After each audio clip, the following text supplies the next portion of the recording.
So obesity is the end result of a huge number of trends that have come together.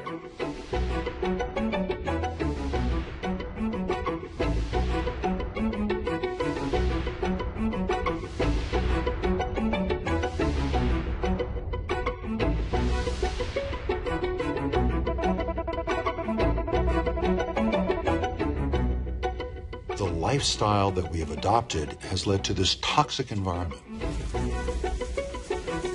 It is simply too easy to consume too many calories and too difficult to expend those calories. In the last 30 years, our DNA has not changed, but our environment has.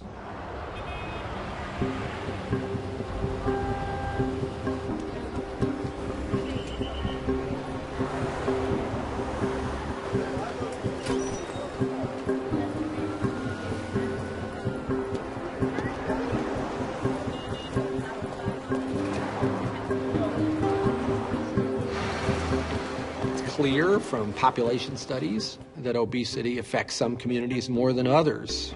That's true geographically, for instance, where the Southeast has a higher frequency than, say, Colorado. The rates of chronic disease are much higher in low-income communities, and the rates of obesity-related chronic disease are way higher. Just the built environment that people live in, their access to nutritious food as opposed to things that are high in calories and relatively low in nutritive value. It's systematically different in communities of color and communities with lower incomes. Where you live matters, and it matters a lot. Another way of putting this is, does your zip code matter more than your genetic code? This is Baltimore, Maryland, where they have a census tract down near the Inner Harbor with a life expectancy of 62 years, and another life expectancy up in northern Baltimore, 82 years, a 20-year life expectancy difference. This is Cuyahoga County, Cleveland, where we thus far have found the greatest disparity in life expectancy. This is Huff, an inner city neighborhood with the average life expectancy of 64 years, and 8 miles down the road is Lyndhurst, with a life expectancy of close to 90 years. Understanding what drives that disparity is going to help us understand what is driving the chronic disease epidemic.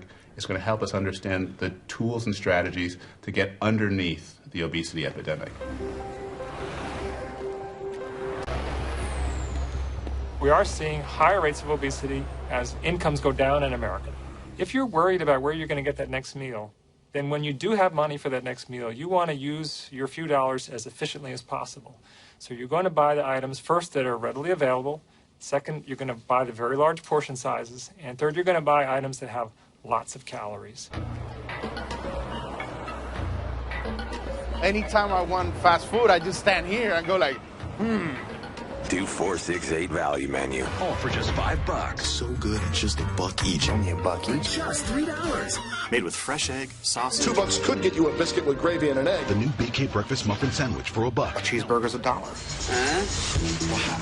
Those dollar menus are always available. Now they're open 24 hours. Chicken sandwich on the dollar menu every day. 2 things for $4 and 1 for $2. Or 5 things for $2. Or 1 for $6 and 2 for $2. 99-cent everyday value menu. Dollar menu, boy, you can eat pretty good. When you buy those items, you're going to put on weight as a result of that. You'll still be hungry when everybody else is hungry at the next meal. But now you've become more overweight.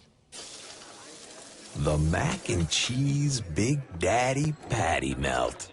And you thought just the name was a mouthful. The new Let's Get Cheesy menu, starting at $4.99, only at Denny's. Companies have marketed value to us so much that we think we need to get as much food for our money as possible. Hang off the plate ribs. The never-ending pasta bowl. New honey barbecue shrimp. Extra meaty.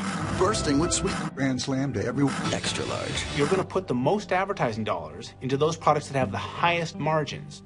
And the highest margins are typically on those food products that have had the greatest level of processing. Kraft singles.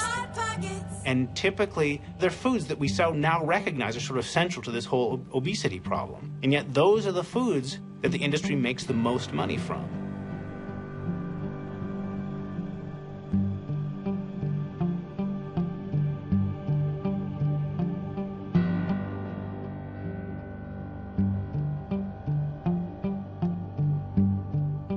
because they're making the most money from them, they're willing to spend the most.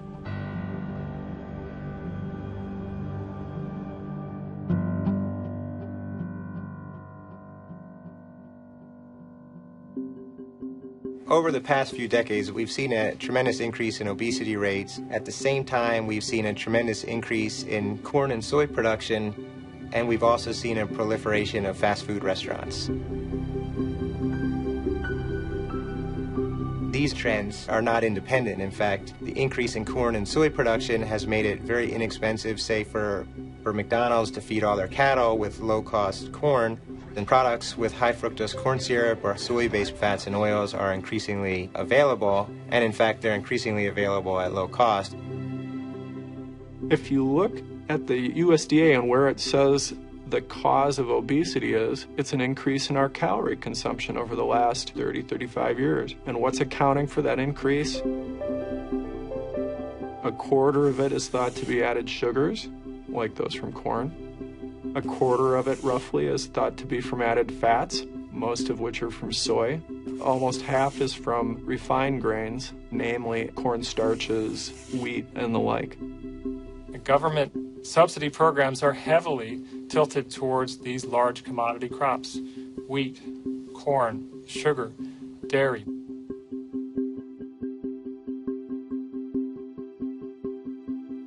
The large livestock operations and poultry operations are subsidized indirectly by the cheap feed, the large supplies of corn and soybeans, which make up the predominant feed grains for poultry and other livestock.